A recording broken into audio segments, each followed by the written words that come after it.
चलिए फ्रेंड्स, आज हम करेंगे ओजोन लेयर के कुछ इंपॉर्टेंट क्वेश्चंस। जैसे कि पहला क्वेश्चन ये है, place where ozone layer is primarily found in. तो हमने पढ़ा था ओजोन लेयर हमें कहाँ पे मिलती है। तो ओजोन लेयर स्ट्रेटोस्फेयर होती है, वहाँ मिलती है। देखिए, ये होता है ट्रोपोस्फेयर सबसे पहली लेयर, फिर होती है स्ट्रेटोस्फेयर। स्ट्रेटोस्फेयर में ओजोन लेयर मिलती है। ठीक है, सारी ह्यूमन एक्टिविटीज़ नॉर्मली ट्रोपोस्फेयर में है, लेकिन ओजोन लेयर स्ट्रेटोस्फेयर में मिलती है। ये क्वेश्चन हो गया। The maximum concentration of ozone is found in which of the following. तो सबसे ज़्यादा कंसनट्रेशन कहाँ मिलता है ओजोन लेयर का? ये मिलता है स्ट्रेटोस्फेयर में। Next question is the ozone layer is located in. कहाँ पे होती है? स्ट्रेटोस्फेयर में। Ozone layer is above earth crust. कहाँ मिलेगी ओजोन लेयर? हमें 20 किलोमीटर से ऊपर मिलेगी।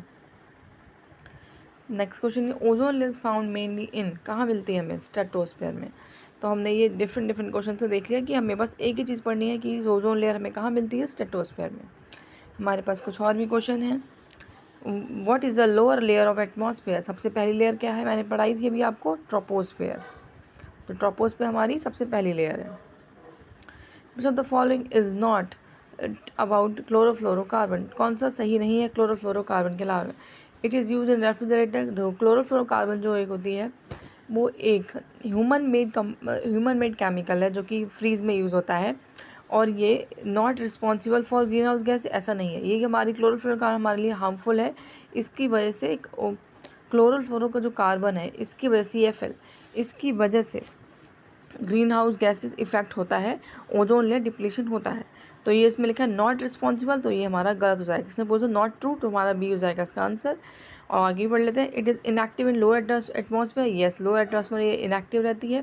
और ओजोन लेयर का रिड्यूसिंग ओजोन लेयर स्ट्रेटोस्फेयर में, ये इसके लिए रिस्पॉन्सिबल होती है। तो क्लोरोफ्लोरोकार्बन एक गैस है जो कि ह्यूमन मेड है, और ये रेफ्रिजरेटर में यूज़ होती है, और ये रिस्पॉन्सिबल होती है ग्रीन हाउस गैसेस के लिए। इसकी वजह से ओजोन लेयर में डिप्लेशन हो रहा है। ठीक है, और ये लोअर लेयर में जब होती है तो ये इनएक्टिव होती है। Next question is, what is the responsible for ozone hole. Ozone hole के लिए क्या रिस्पॉन्सिबल है? तो हमने अभी पढ़ा है अभी क्लोरोफ्लोरोकार्बन। क्लोरोफ्लोरोकार्बन की वजह से ओजोन लेयर में होल हो रहा है, इसे कहते हैं ओजोन होल या ozone layer depletion. Next question is, the radiation that is absorb the ozone present atmosphere is. तो ओजोन लेयर हमारे लिए यूजफुल भी है, वो क्या करती है? ओजोन लेयर हमें हार्मफुल जो अल्ट्रा वायलेट रेज आती है, जो हार्मफुल UV रेज आती हैं, किससे आती है? सन से आती हैं। तो जो ओजोन है वो हमें UV हार्मफुल जो रेज होती है उनसे बचाता है। तो ये हो गया इसका answer, C is the answer. Next question is, ultraviolet radiation from sunlight cause the reaction that produce of the following. तो अल्ट्रावायलेट रेडिएशन जो होती है वो उससे बचाती है हमें। कौन बचाता है? ओजोन। ओजोन का formula is O3। Next question is, ozone protect the biosphere from. तो ओजोन लेयर हमें किस चीज़ से बचाती है? हार्मफुल अल्ट्रावायलेट रेज से। Ozone layer in atmosphere provide safety to life on ultraviolet radiation. Rain क्या ओजोन लेयर से बारिश होती है? नहीं। ओजोन लेयर पॉल्यूशन करता है? नहीं। ओजोन लेयर ऑक्सीजन प्रेजेंट करता है एटमॉस्फेयर में? नहीं। तो ओजोन लेयर क्या करती है हमारे लिए? ये हमें हार्मफुल अल्ट्रावायलेट रेडिएशन से बचाती है। सी is the answer.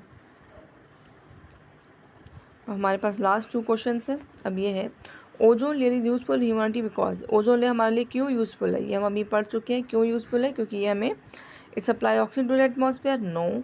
It prevent sun from ultraviolet rays from reaching the earth. Yes. तो ये क्या करती है? Harmful ultraviolet rays UV rays को सन से जो हमारी तरफ आती है उससे हमें प्रोटेक्ट करती है। ठीक है, तो ये control temperature of the earth. No. So the answer is prevent sun ultraviolet rays from reaching the earth. Ozone layer of atmosphere absorb. तो ओजोन लेयर क्या एब्जॉर्ब करती है? Harmful ultraviolet rays. तो ये क्या